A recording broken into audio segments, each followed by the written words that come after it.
¿Cómo le va? Muy, pero muy buenas tardes. Estamos en carrera un domingo más. Estos programas especiales que hacemos de la Fórmula 1 pampeana.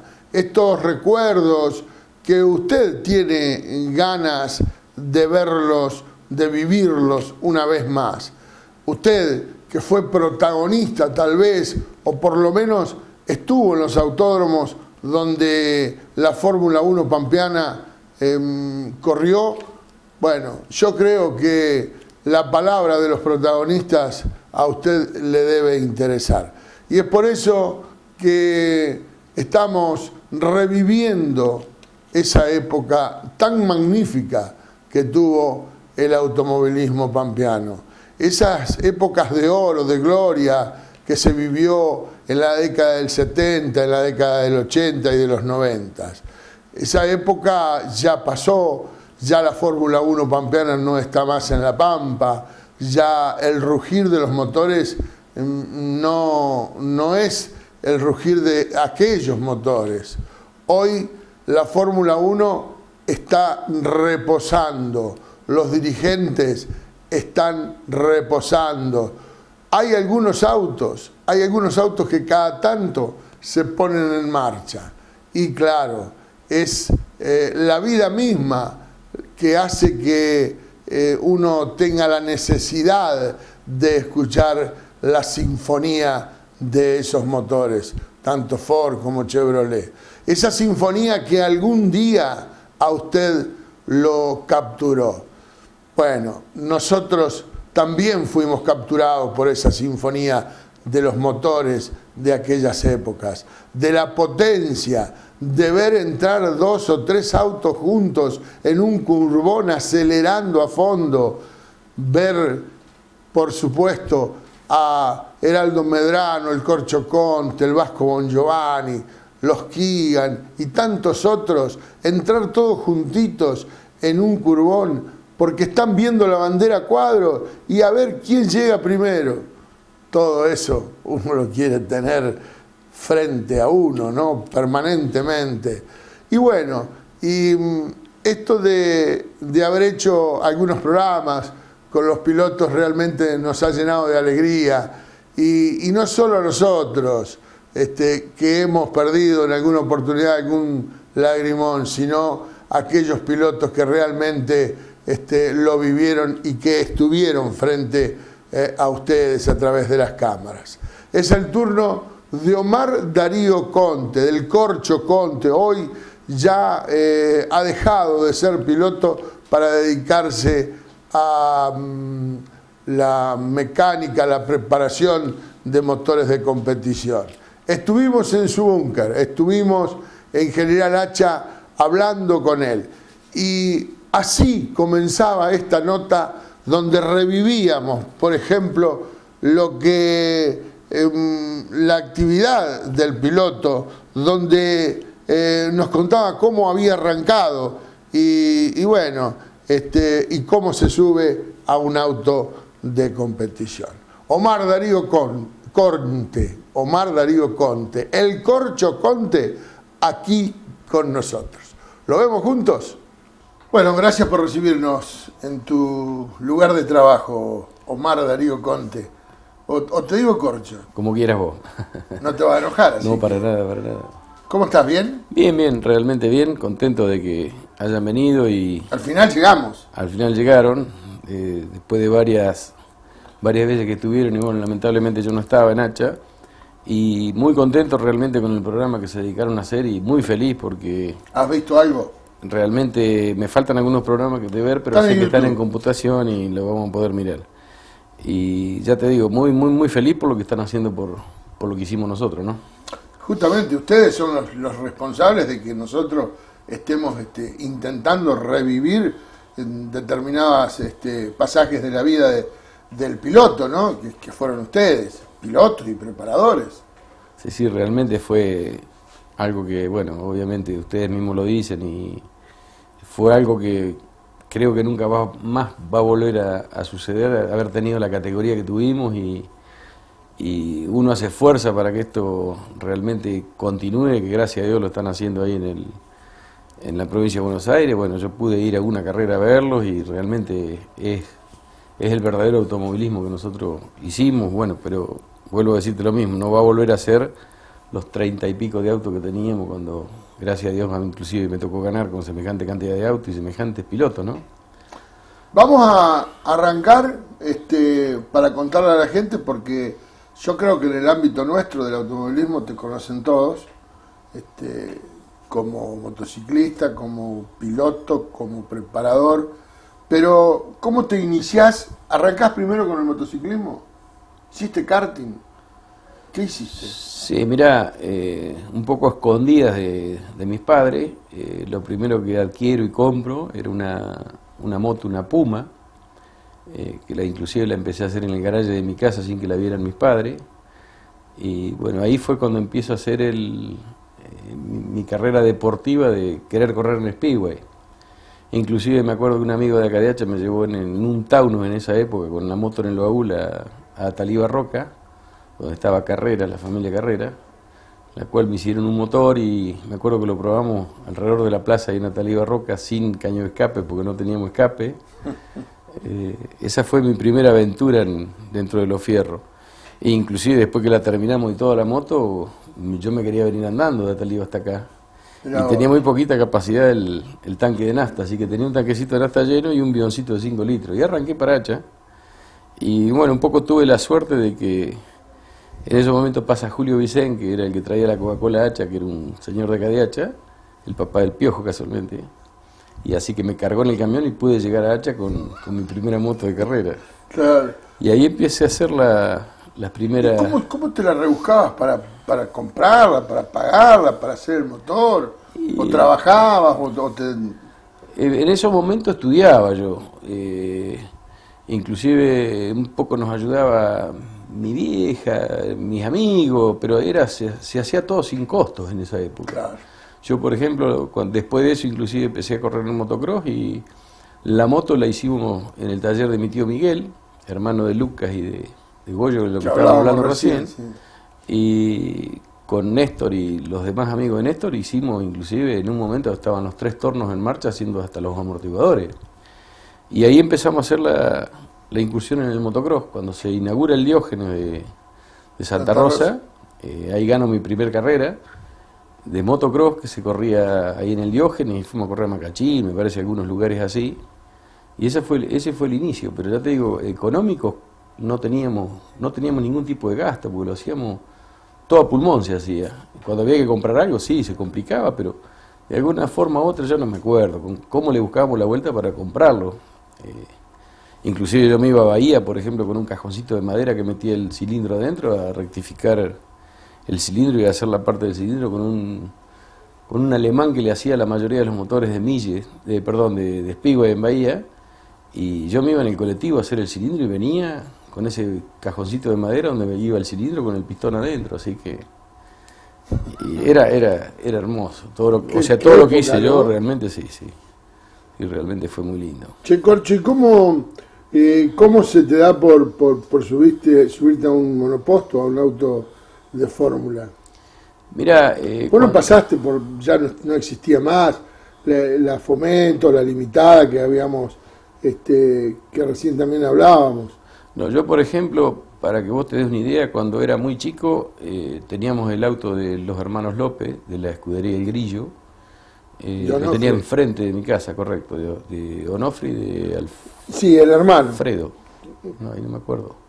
Bueno, que inclusive vivían ahí. Yo era muy chiquito y yo era, por ejemplo, el que me metían adentro del auto, me agarraba del volante y a gata llegaba al pedal para pisarle el freno, para bajarlo del tráiler. Y era una locura que tenía yo con los autos de carrera. Antes estoy hablando de cuando era chiquito, después empecé a hacer lo de las motos. Y en una oportunidad se corre una carrera de motocross y hubo Fórmula 1 en el automoto. Y yo me acuerdo que era pasión que tenía por estar al lado de un auto de carrera. Y bueno, en un momento, digo yo, se va a dar la oportunidad que me van a decir a ver que me suba. Y no había forma de... Andaba muy atrás de don José, como toda la vida. Y en algún momento pensaba, digo, no me dirán que me suba. Y bueno, no se dio nunca esa posibilidad. Entonces un día Miguel González me dice, vos sabés, Corcho, dice que apareció un hay un Martos con Peugeot, dice, muy barato en Pigüé. Y yo me acuerdo que cuando hice la operación, que hice el negocio, Goyo Domínguez fue uno de los que me ayudó, que inclusive cambiamos la moto por el auto, pues yo compré el auto, pero cuando vendí la moto era la misma plata. En esa época eran como 100.000 pesos argentinos, no me acuerdo qué era. Pero de esa forma traigo el auto de carrera, que es el auto viejo que yo tenía, el Marto con un motor Peugeot. Y obviamente lo habíamos traído todo desarmado, motor roto, caja rota, pero yo no me olvido jamás que a los 15 días de que yo había traído el auto sale por primera vez del taller. O sea, fíjate todo lo que trabajamos, que inclusive Antonio Rodríguez Herrera fue el que me llevaba de tiro para que el auto arrancara, porque no teníamos burro. Bueno, hay tanta cantidad de anécdotas, tanta cantidad esos son autos, esos Martos los trajo, bueno, ya contó la historia, una jaula. Daniel Keegan, que los compró su papá en el sur y bueno... yo se lo compré a Magallanes. Magallanes había comprado un Brabham, que también después estuvo corriendo en la Fórmula 1. ¿Magallanes el Rulo? Magallanes el Rulo, correcto. Cuando Rulo compra ese Brabham, creo que era, vende el auto él y yo compro ese auto. Y claro, yo cuando lo fui a buscar, ver un Brabham y ver el Marto al lado, decía, no puede ser que me tenga que llevar este. Y bueno, fue el auto de carrera que yo traje. Claro, y ahí arrancás. Ahí ya arranco a correr, inclusive eso fue en el año 84, que mi debut fue en Regina, que me acuerdo que fuimos a correr y que obviamente no teníamos relación de caja, no teníamos nada, y bueno, todo el mundo te prestaban de todo. Yo me acuerdo que me habían puesto unas ruedas altísimas para poder llegar al fondo de la recta, y bueno, así fue mi debut. Y creo que esa carrera, inclusive en esa misma carrera se cortó el árbol de leva, no me acuerdo qué, pero se rompió. Y ya de ahí empezamos a arrancar, y con una ayuda muy grande de toda la gente acá de General Hacha. Que eso fue lo más lindo que me pasó en este deporte que me tocó transitar, es la cantidad de amigos que hice obviamente acá en Hacha y en muchos lugares donde participé corriendo. Siempre a todos lados donde ha estado la Fórmula 1, que siempre tengo amigos, tengo conocidos, me vienen a ver. Me ha tocado, por decirte, la última vez que estuve, en el 2005 creo que fue, vino un chico y me abrazaba y obviamente yo no entendía quién era. Y después viene la madre con el padre y me muestran una foto que yo me había sacado con ellos cuando ella estaba embarazada. De ese chico. De ese chico. Y ya era un chico grande. Y yo no lo podía creer, o sea que eso fue en Tres Lomas, que Tres Lomas es uno de los lugares que más amigos posiblemente coseché, igual que San Niqueló, bueno, en todos lados, que en Puan, con las familias los lugares Keegan, donde iban en ese momento. a todos lados, ¿no? Era lo más lindo que te pasaba de tener que estar compitiendo contra Alejandro Valerdi, y haber estado durmiendo en la casa con él, comer asados con él, trabajar en el auto de él. Me ha tocado trabajar entre serie y final en el auto de él, que te lo puede contar él, y sacarle un problema que tenía el auto y terminar ganándome él a mí. O sea que era algo, a mí personalmente, en lo que me pasó en la Fórmula 1, que fue fantástico. Así, de esta manera, comenzábamos a revivir lo que era la Fórmula 1 pampeana o sus comienzos para Omar Darío Conte. Hacemos una breve pausa porque realmente esto es muy jugoso y bueno, nos pone muy contentos a todos de revivir las anécdotas que pasaron en esta categoría que marcó una época dentro del automovilismo pampeano. La pausa, estamos en carrera, Canal 3.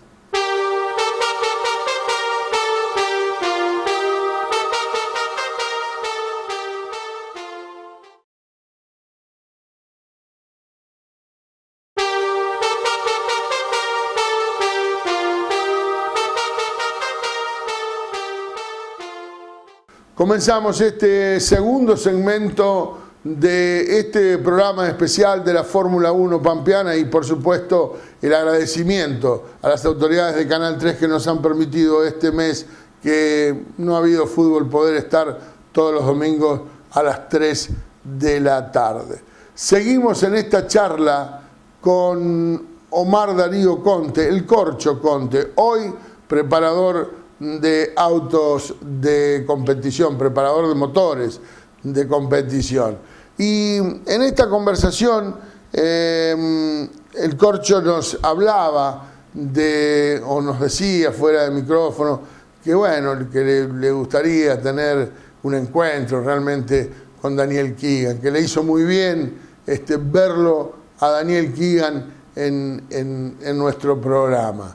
Y también habla de los roces que pudo haber habido en competencia, ¿no?, de esta categoría.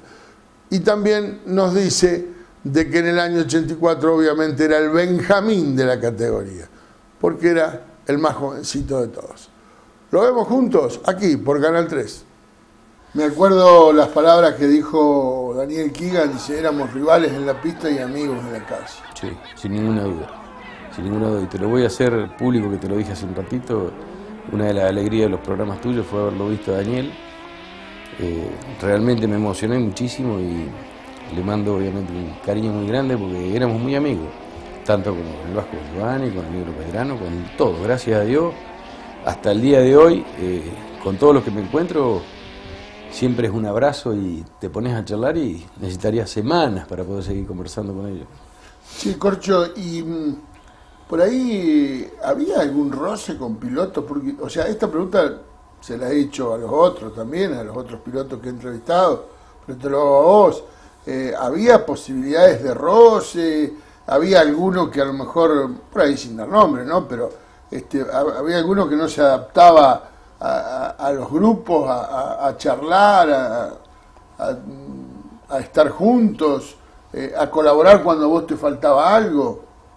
Mirá, realmente, qué lindo es lo que te voy a decir, ¿no? Porque estoy haciendo memoria, queriendo hacer memoria para ver si había algún caso específico de lo que decís, y yo te puedo asegurar que nunca me tocó vivir una situación de ese tipo. Te lo dijo Daniel y te lo vuelvo a decir yo también. En la pista, yo te puedo asegurar que si nos podíamos sacar los ojos, nos sacábamos los ojos, sin lastimarnos, obviamente. Eso lo dijeron todos. Y yo me he bajado del auto y me he puesto a trabajar en autos de otra gente, como los otros corredores también lo han hecho conmigo, o te hacía falta un engranaje por una caja porque iba a andar mejor supuestamente, y así como la sacabas vos de tu caja, la sacaban ellos. Y no, realmente lo de la Fórmula 1 fue obviamente lo más lindo que me pasó a mí, vos sabés una de las cosas más lindas en el automovilismo, ¿no? Sos un hombre de automovilismo desde hace muchos años, y vos viste cómo se protesta hoy en día.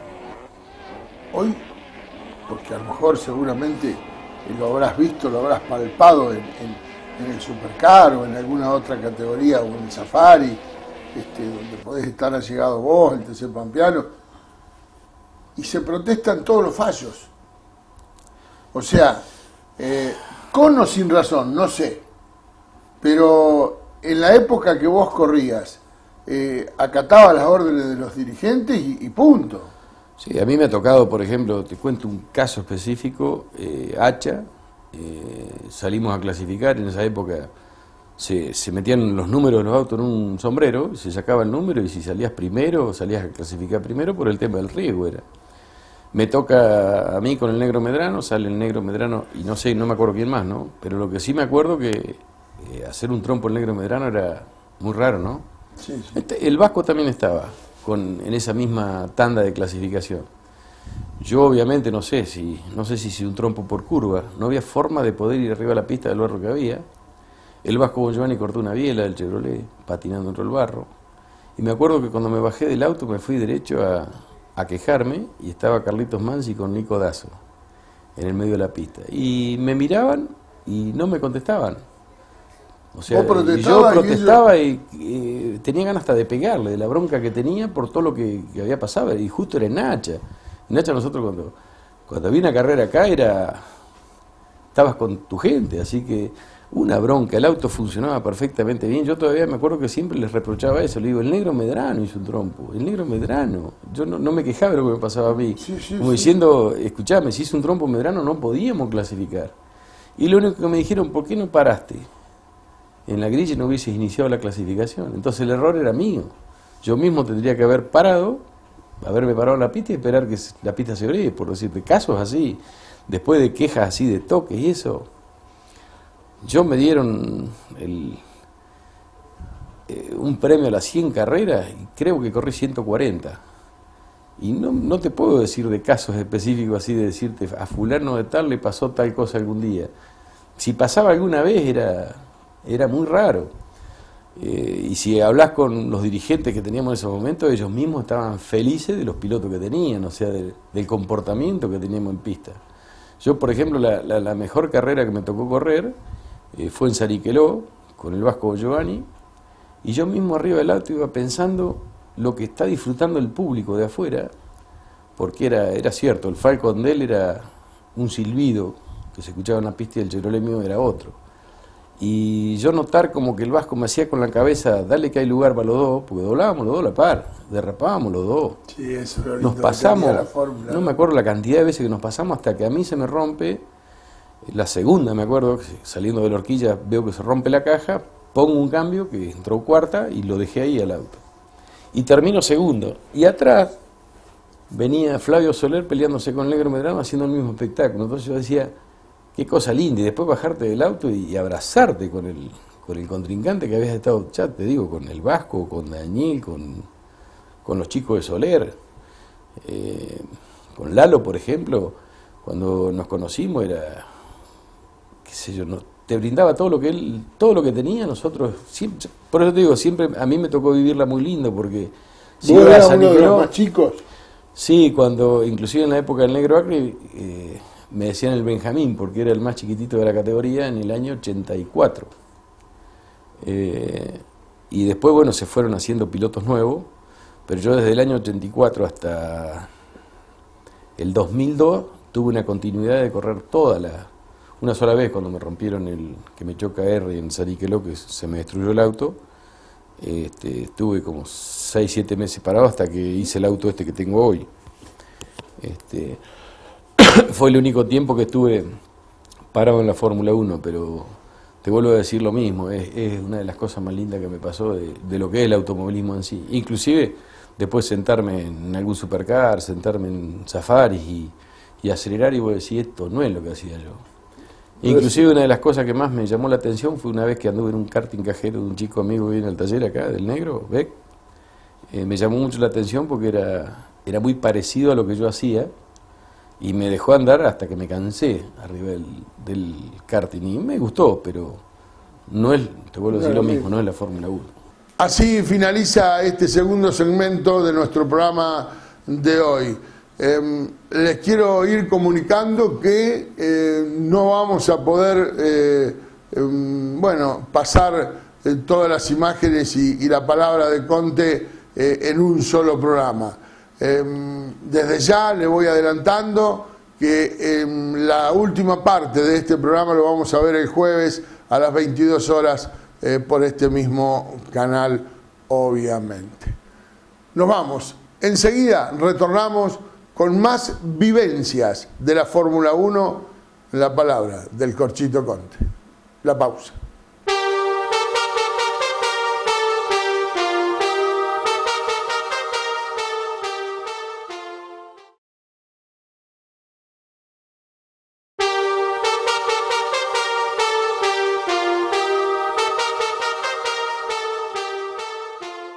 Iniciamos este tercer segmento de este programa dedicado a la Fórmula 1 pampeana y dedicado a los pilotos, ¿no? Porque en definitiva son los protagonistas, tanto como los dirigentes, los mecánicos, preparadores.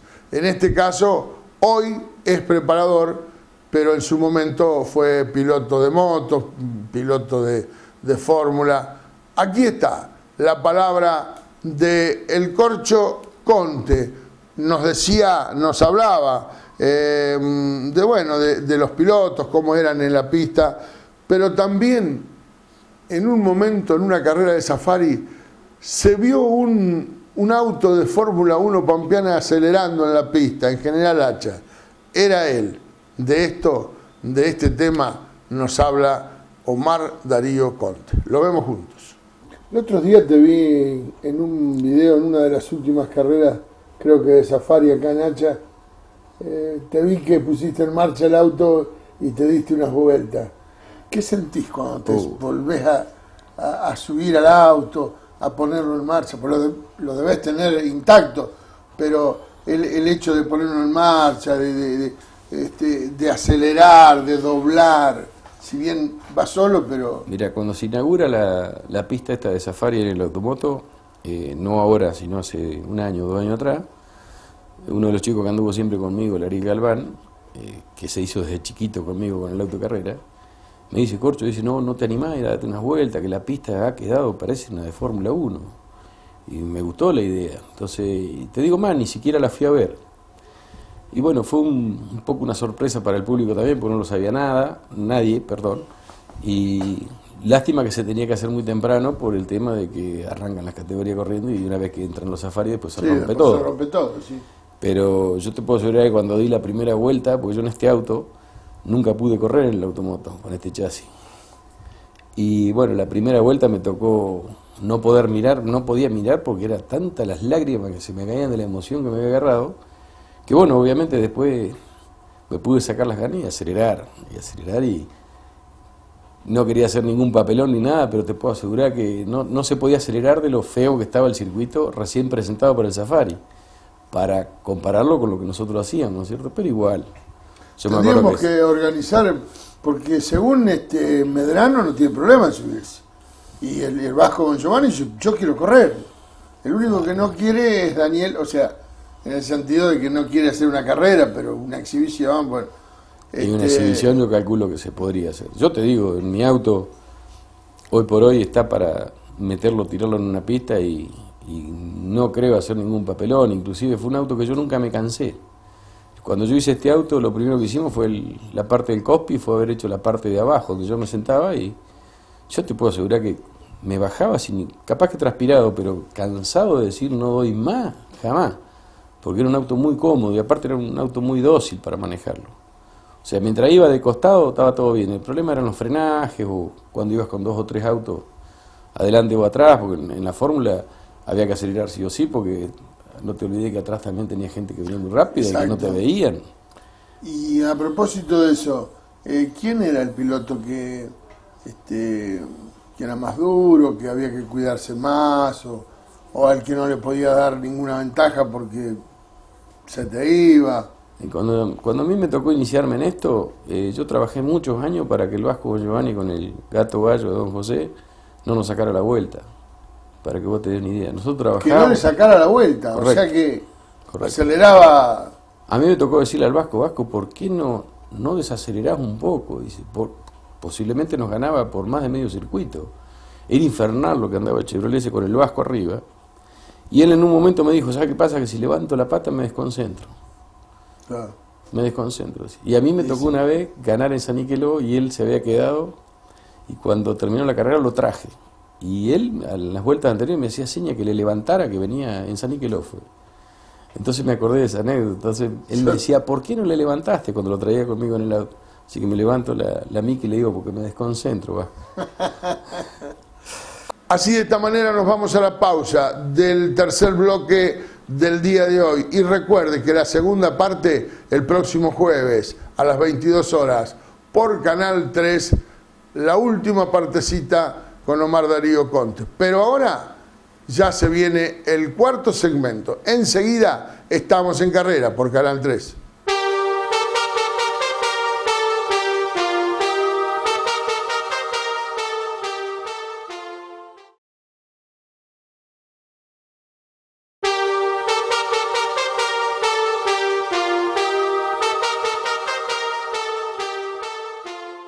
Iniciamos el cuarto y último segmento de este domingo.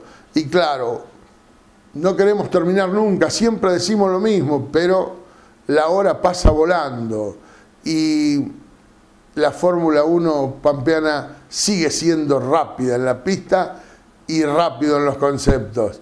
Pero nunca terminaremos de informarle a la gente o de contarle todo lo que pasó en esas 3 décadas casi, de la década del 70, del 80 y del 90, también del 2000, la década del 2000, pero bueno, ya era otra cosa.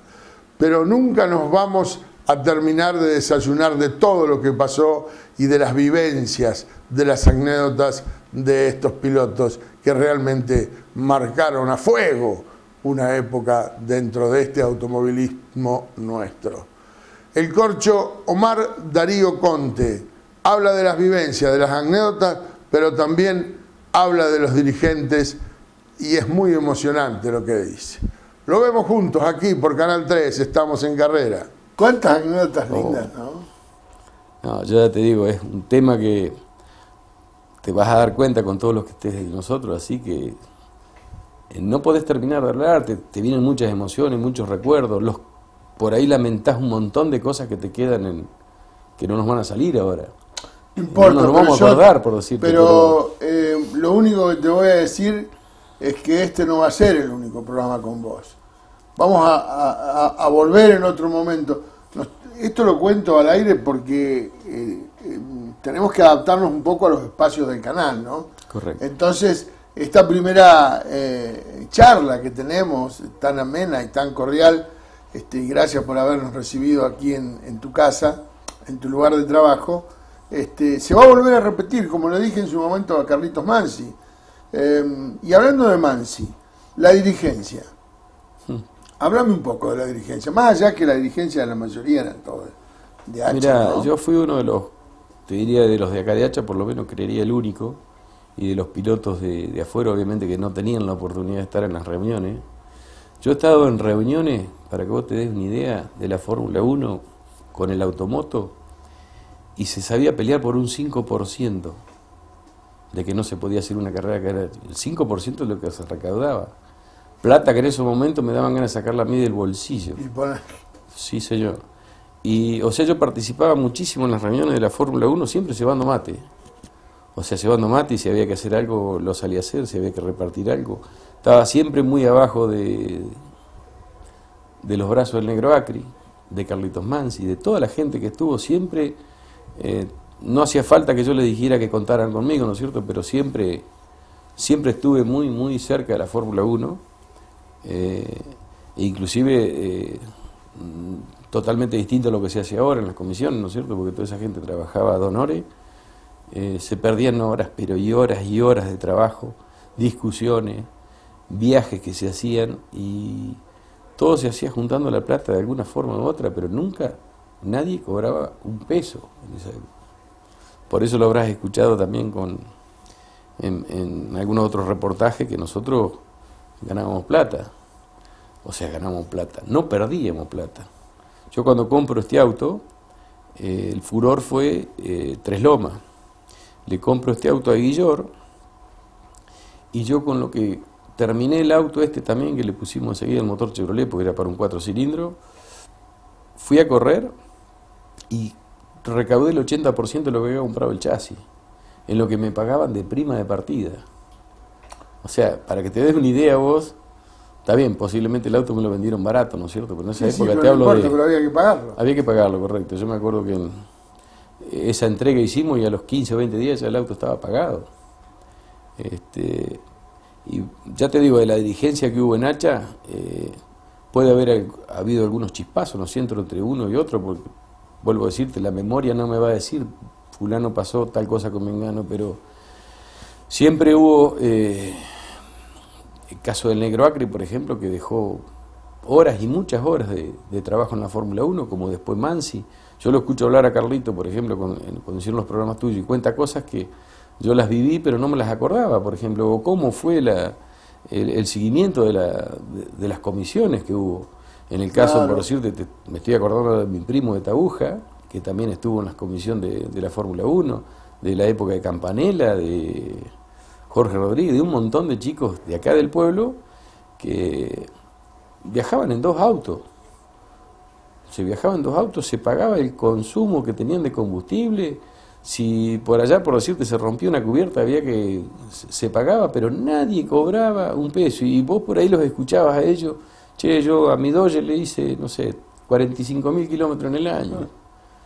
Y no se cobraba nada de eso. Claro, sí, sí. Entonces, por eso era tan lindo, obviamente,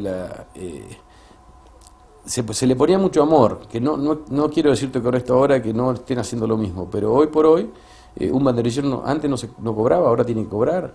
Toda la dirigencia de ahora, Y cobran todos. y ahora todo el mundo cobra. Yo he visto, por decirte, movimientos acá en el Safari de la cantidad de gente que viene de federaciones, son todos pagos, y obviamente eso de algún lado tiene que salir. Yo no estoy en contra de que no cobren, pero vuelvo a decirte lo mismo, no va a volver a ser lo que era antes, porque es imposible hoy por hoy desatender tu vida privada para decir, bueno, se la voy a dedicar a federación o a una categoría en sí. Exacto. Lo que pasa es que vos antes, ¿cuántas personas iban? ¿2.000 personas o más?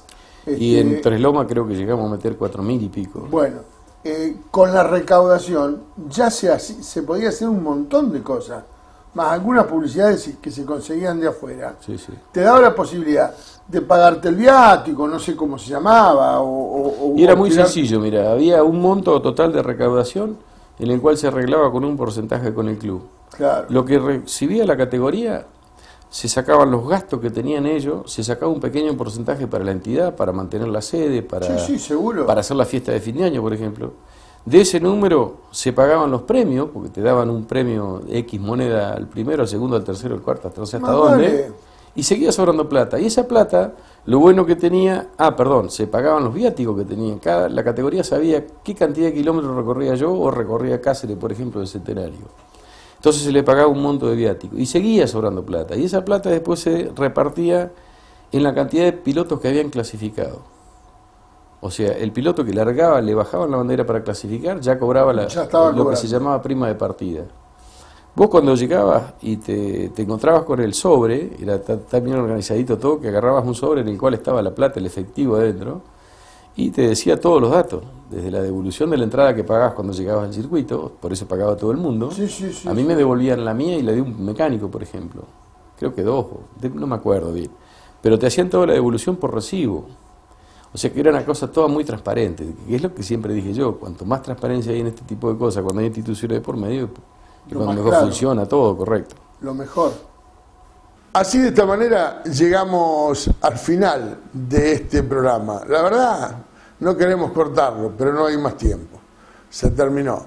La última parte la vamos a estar viendo en poquitas horas nada más, el próximo jueves.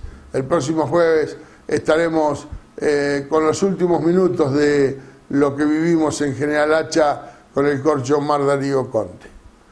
Espero que haya sido del agrado de todos ustedes. Espero que podamos seguir adelante con este tipo de programas. Hoy fue el turno del Corcho Conte. El próximo programa que hagamos, bueno, ya sabe usted que es la última parte con Conte, pero el próximo, el que venga, y será otro piloto, o otro preparador, o otro dirigente. Pero seguiremos, Dios mediante, con estos programas. Gracias a Canal 3, gracias a Darío Gruber, nuestro director de cámara, gracias a los productores que han hecho posible que nosotros estemos en carrera con este programa de los domingos. El próximo jueves, 22 horas, última parte de Omar Darío Conte. Gracias y hasta entonces.